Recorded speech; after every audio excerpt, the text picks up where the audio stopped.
Dodge City and in the territory on west, there's just one way to handle the killers and the spoilers, and that's with a U.S. Marshal and the smell of Gunsmoke.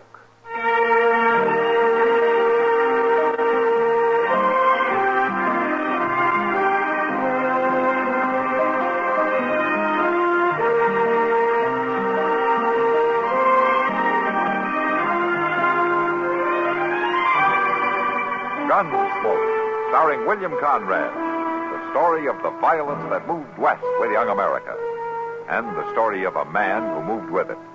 I'm that man, Matt Dillon, United States Marshal.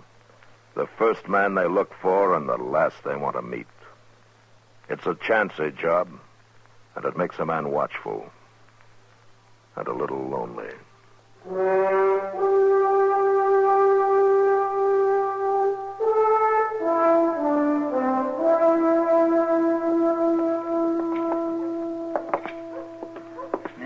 Looks like that doggone train's going to be late again, Mr. Dillon. You ever know what time it wasn't?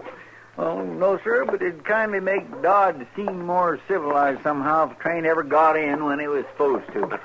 It'd take more than that to civilize this town, Chester. You know, I heard a fellow from the east somewhere spouting off over at the Dodge house the other day, and he said civilization follows the railroad. He must own stock in the company. Ah, hello, Doc. It follows the plow, the way I heard it. Oh, Doc, you wasn't even there. Oh, there must have been some other fellow I heard. You're up kind of early this morning, aren't you? Well, I could say the same thing. Hey, there she comes. Yeah. They sure been holding back on that whistle. Yes, they're probably trying to sneak in, Chester. Ashamed of being on time for once. Oh. Naturally, I'm up early, Matt. As one of the few respectable citizens of Dodge, I felt it was my duty to be on hand to greet the senator personally. Oh, that's mighty thoughtful of you, Doc. If all he was to see standing on the platform was you roughneck wolves with dirty shirts, he might get the wrong impression. Oh, now, Doc, you're hurting Chester's feelings. He washed that shirt himself. I mean, he might have done a better job if he'd used some soap. I did use some soap. Doggone it, Doc. Well, at least the politicians in Topeka and Washington have finally found out that we're on the map. Might be better if they hadn't. They're probably fixing to raise taxes. No, Doc. Senator Hooper is here to study the problems of the farmers and the cattlemen firsthand. That's what the telegram said. He's more likely here to investigate the general laxity in law enforcement. Look, that must be him standing there in the door of the coach, huh? Yeah. Yes, come on, Matt. Come on. It isn't every day you get to shake the hand that feeds you. Well, it's sure not feeding me from very high on the hog, Doc. Oh, now, if you weren't marshal, you might have to go and work for a living. Greetings and salutations, good people of Dodge City. Thank you. Thank you. I hope you'll be just as enthusiastic when the next election rolls around.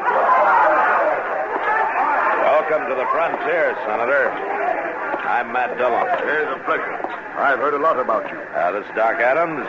An honor, Doctor. This is Chester Proudfoot, Senator Barclay Hooper. Pleased to meet you. How do you do? Can I give you a hand with that baggage, Mr. Senator? Why, it's real kind of you, Mr. Cloudfoot. You're Proudfoot. And you're welcome. the Homestead Act. Later. I fully intend to meet each and every one of you personally to listen to your problems and to answer any questions you may have. Are you hurt, Senator? It's my arm, Marshal. Doc, take care of it, will you? Come on, Chester. Will you move? It comes from behind that baggage cart there, Mr. Dillon, at the end of the depot. Yeah, that's the only place it could have. With the crowd all watching the train, nobody had noticed. Nobody around here now. Let's take a look back at the depot. Come on. I can't figure out why nobody would want to shoot the senator. He don't seem like a bad fellow at all. For a politician, I mean. Anyway, he's... Look at there, Mr. Dillon. Yeah, I see him. That's old Willie Angel. Yeah. Well, I do declare, Marshal. What's the matter, Willie? What happened? Oh, some big galoot running heck for leather just knocked me down is what happened. What, you got a look at him? No, never seen him before in my life. Just knocked me over scat-cat for breakfast and went right on. Jumped on a horse there and rid off like the old Nick was after him. Well, I guess that's that. If you don't mind, Marshal, I'll get on around there and hear the speaking. I was late already. Had to feed my sheep before I come into town. This sure is going to give the senator a mighty bad impression of Dodge, Mr. Dillon. Yeah, maybe so, Chester, but he's still alive. At least so far.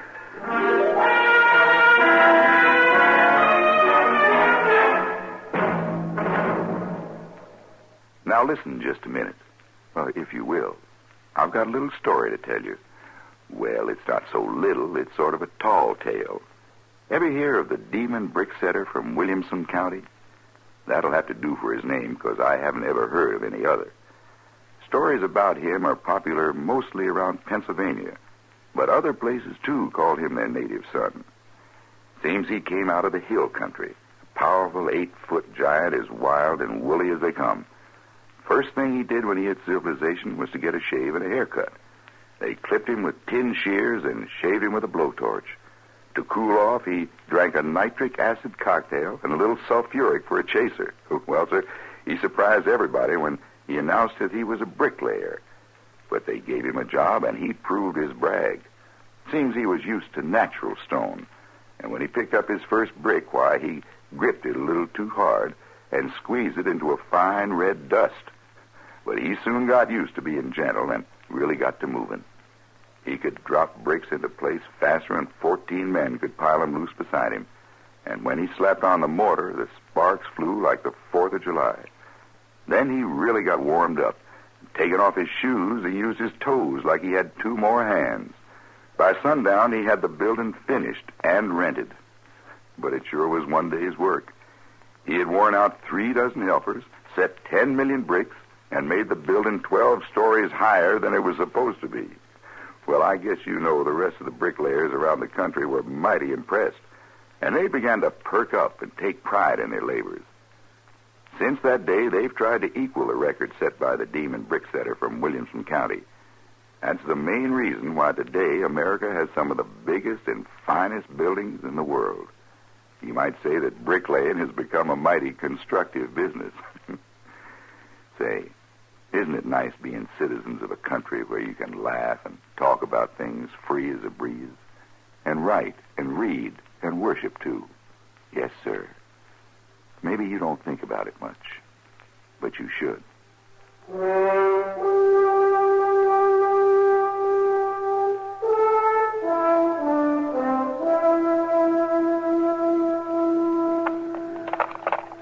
Now, Senator, you just hold still a minute. This is going to hurt some, but I got to clean this wound. Tell me, Doctor, dressing... Take it easy. Dressing a wound like this, wouldn't it be better to do it in the hospital instead of here in your office? Hospital? You're in the prairie country, Senator. Just a moment now. We got 1 school, 1 church, 1 jail, 12 saloons, 5 dance halls, and no hospital. It's unthinkable. There, that should do it. All right, now we'll get this bandage on here. Senator. Oh, any luck, Matt? No, Doc. How do you feel, Senator? I'll live. The bullet barely grazed me. Any idea who might want to kill you? Well, I might name a dozen or so. Washington, but here, no. Didn't anyone in the crowd see the shot fired, Marshal? Apparently not. A man was seen running away right afterward, and he was probably the one. Well, who saw him, Matt? Old Willie Angel. The gunman knocked him down, getting away. I presume the witness is trustworthy. He always has been. He's a sheep herder. Lives alone out west of town. Kind of a stiff-necked old codger. You checked his gun, I suppose.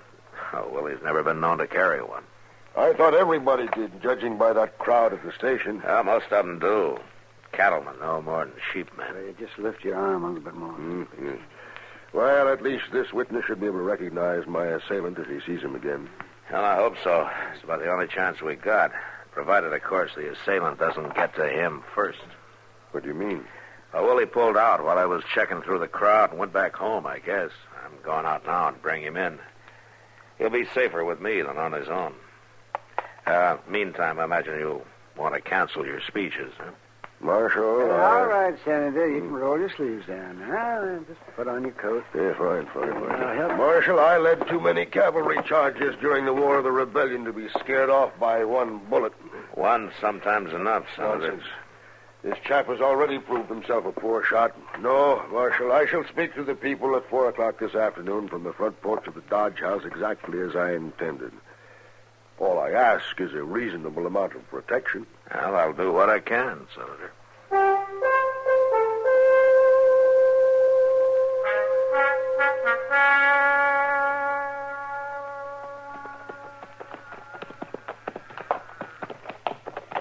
There he is, Mr. Dillon. Yeah. Hey, Willie. Willie! Yes, sir, Marshal. Be right with you. Just as soon as I get these ornery critters into the pen here. Yeah, let's stretch our legs a little, Chester. I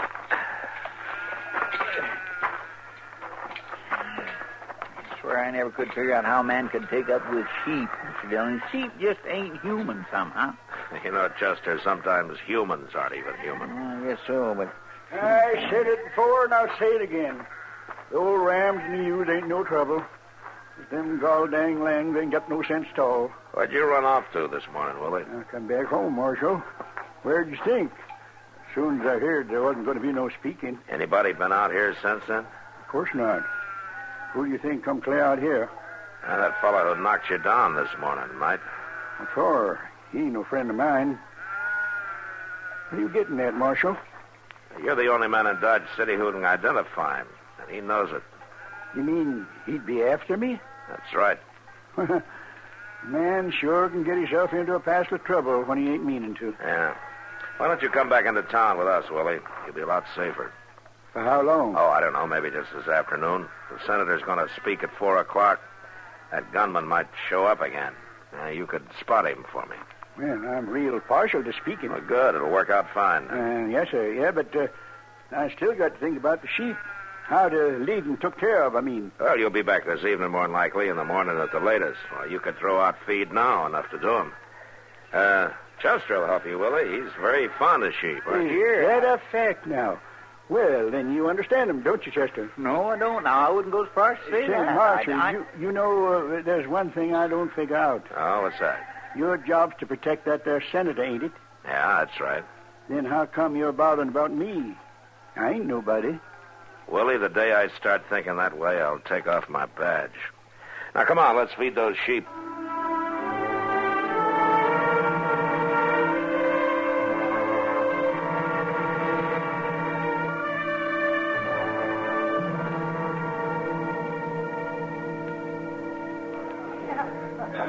Matt, you're jumpy as a cat. Yeah, I guess I am, Kitty. That gunman who tried to kill the senator is probably 50 miles from here by now. Wish I could be sure of that. Well, worrying won't make you sure. Let me bring you a beer. No, not now. Thanks, Kitty. I got to get on over to the Dodge House pretty quick. When's the senator going to speak? Well, as soon as the honor guard gets here from the fort. Oh, is he that important? Well, he was a cavalry colonel with the Union Army during the war. Pretty good one, too, I guess. One of the officers present at Lee's surrender and decorated personally by President Lincoln. Oh, well, you never know just by looking, huh? Yeah, he's got nerve, all right. Might be better if he didn't. You mean he'd call the speech off? Yeah. Matt, I think you're getting all worked up over nothing. Nobody's going to try anything today. Well, there'll be 300-400 people out there in the street. That's what makes it worse. With a crowd like that, it'd be awful hard to spot anything in time to stop it. But he couldn't get away. He wouldn't have a chance. Oh, we'd probably catch him, all right, but that wouldn't help the senator much. Well, he probably knows that, so he won't try. Kitty, a grudge killer, and that's what this one probably is. Never cares much whether he's caught as long as he's able to carry out his grudge first. What grudge? Senator Hooper's never been here before. He doesn't even know anyone here. Somebody knows him. Well. So this is what law enforcement has finally come to. Hello, Doc. Sitting here in a saloon in the middle of the afternoon, too. Getting all liquored up. You're wrong, Doc. He wouldn't even have a beer. Oh, well, good. I'll have it for him. Oh, sit down. I'll bring it over. Thank you, Kitty. Oh, my. Well, you worried, Matt? Wouldn't you be? Well, I don't know. I've never been in this kind of a spot. I just cure 'em when I can and bury 'em when I can't. Yeah.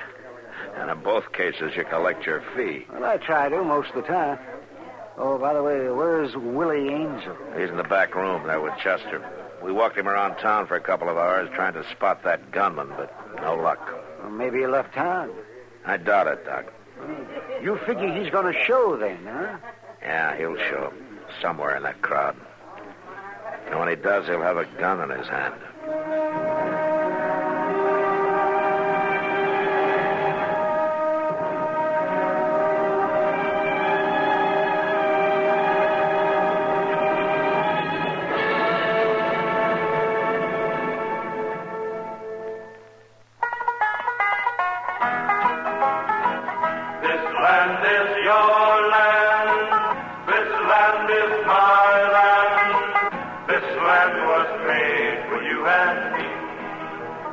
Allegan is a nice little place, not unlike Dowagiac or Niles. But then small towns in Michigan are all pretty much alike. Saturday is the big night in town, of course. The week's farming is done. Sale crops are at market, and Mom, Pop, and the kids get slicked up for the square dance at the Grange Hall or the summer party at Chet's Beach Point Lodge. Winter means potluck dinners at the schoolhouse and breaking out the good food put up earlier in the year, and long, cold months before the red breast of the first robin is seen or the first apple blossom bursts out on the trees. That's about the time of Holland's Tulip Festival, the time when the city people begin to think of going over to Mackinac Island for a few weeks. It's the time of tree toads in the woods and sassafras smell along Route 5. Detroit is at a halfway point, and more than one young man's fancy turns to thoughts of the girl he left in Kalamazoo.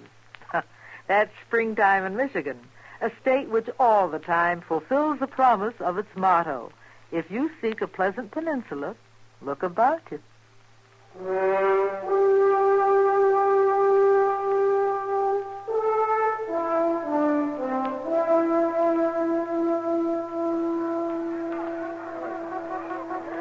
There comes the cavalry, Mr. Dillon.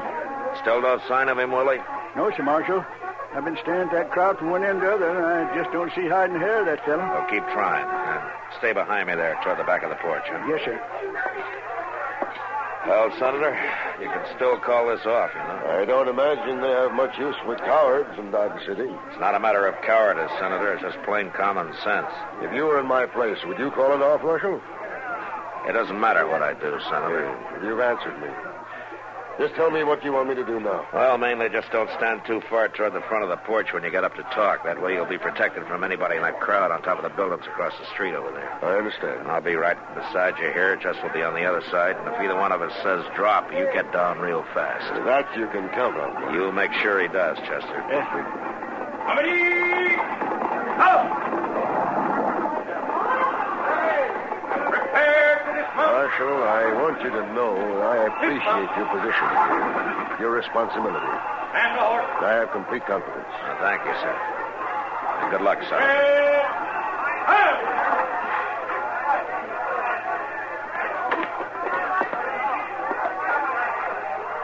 Thank you, Captain. Gentlemen.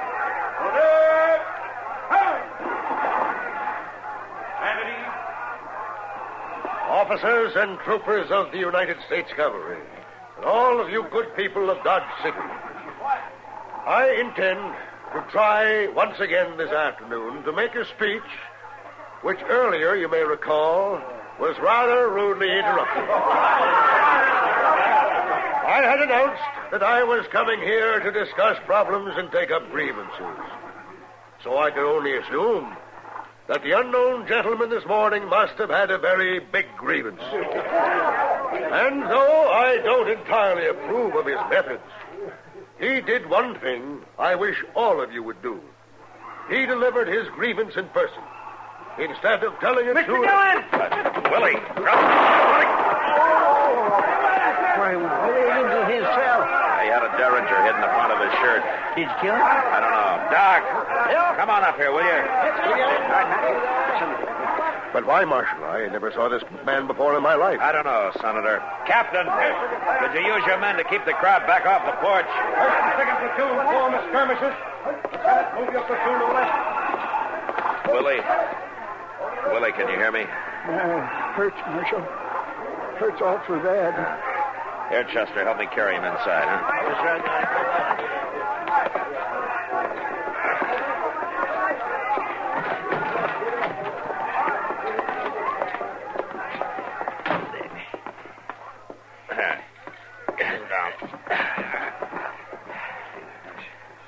Willie, why did you do it? What is it you got against the senator? Not senator. Colonel Barclay Hooper, Richmond, 65. Rode over us, cut us to ribbons, him and his Blue Devils. Both my brothers murdered, sabred. That was the war, Willie, but that's over. It was over the day General Lee surrendered. Yeah, Lee maybe, but not me. Made him bow down, but not really Angel. I got away from him. I've been a-waiting. Just let me have a look here. Hurts bad. Marshal, my sheep's out there. You gotta feed my sheep. That's all right, Willie. I'll see they're taken care of. Ain't just sheep. They're my friends. Only friends I ever had, except my brothers. And they're dead.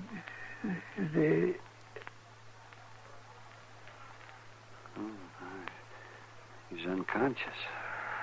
Well, what do you think, Doc? Well, it's about 50-50. It'd maybe be better if he did die. Why, Willie wouldn't last a year in jail. Yeah.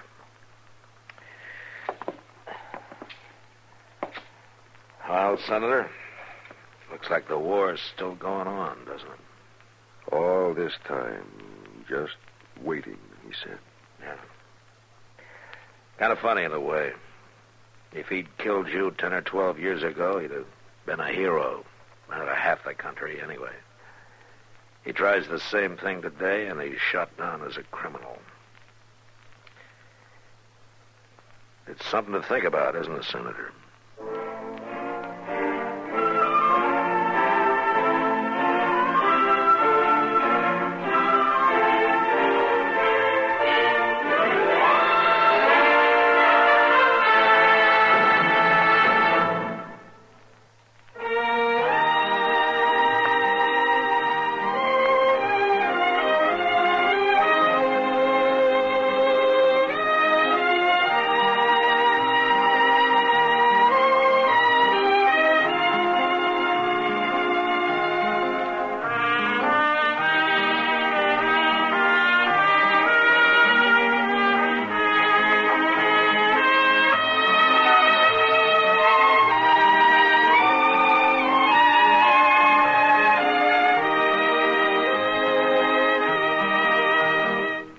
Gunsmoke, produced and directed by Norman MacDonald, stars William Conrad as Matt Dillon, U.S. Marshal. Featured in the cast were Parley Bear as Chester, Howard McNear as Doc, and Georgia Ellis as Kitty. George Walsh speaking. Join us again next week for another specially transcribed story on Gunsmoke.